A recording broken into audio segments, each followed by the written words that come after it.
Hello bachon, let's read the question, and the question says which of the following orbital of central atom does not involve in bonding in XeO3F2 molecule? Option A DZX, option B DYZ, option C DXY and option D DX2Y2।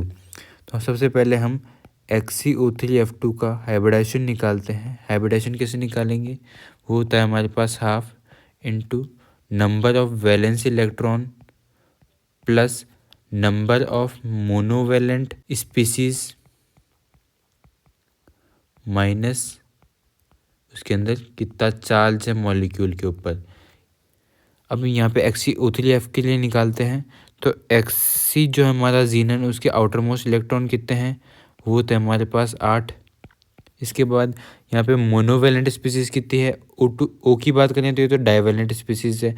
F है हमारे पास monovalent species, तो यहाँ पे 2 हैं वो। And इस molecule के ऊपर जो चार्ज है वो हो जाता है हमारा 0। तो इसको अगर सॉल्व करते हैं तो हमारे पास आता है 5 के लिए हम लिखते हैं sp3d। अब हमारे पास जो ऑर्बिटल्स इन्वॉल्व हैं वो एक तो है हमारे पास s, 3 ऑर्बिटल हैं pk एंड एक ऑर्बिटल आता है d से। और ये d कौन सा है? ये d है dz2। यहाँ पे pxy pyz एंड pzx, इनमें से हमारा जो तो ये सारे ऑर्बिटल मिलके बना रहे हैं हमारा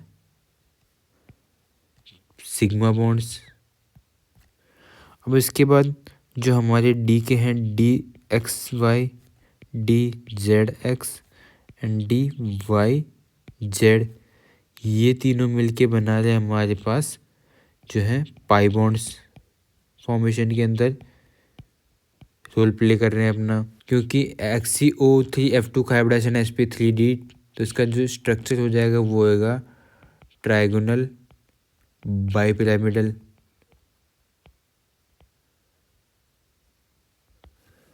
तो इसका स्ट्रक्चर कुछ इस प्रकार हो जाएगा, जीनन एक्सियल पोजीशन पे F एंड इक्विटोरियल के ऊपर डबल बॉन्डेड ऑक्सीजन।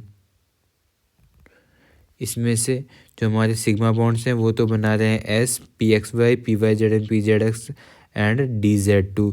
इसमें इसके बाद dxy dzx and dyz form कर रहे हैं हमारे पाई बॉन्ड्स।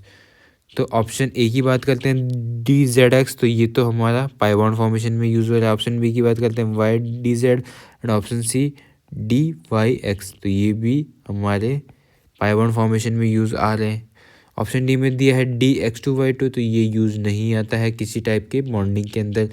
सेंट्रल एटम के अराउंड किसी भी टाइप की बॉन्डिंग के अंदर ये dx2y2 इंक्लूड नहीं होता। dz2 जो है वो तो आ रहा है यूज सिग्मा बॉन्ड के फॉर्मेशन में। तो हमारा करेक्ट आंसर हो जाता है ऑप्शन डी।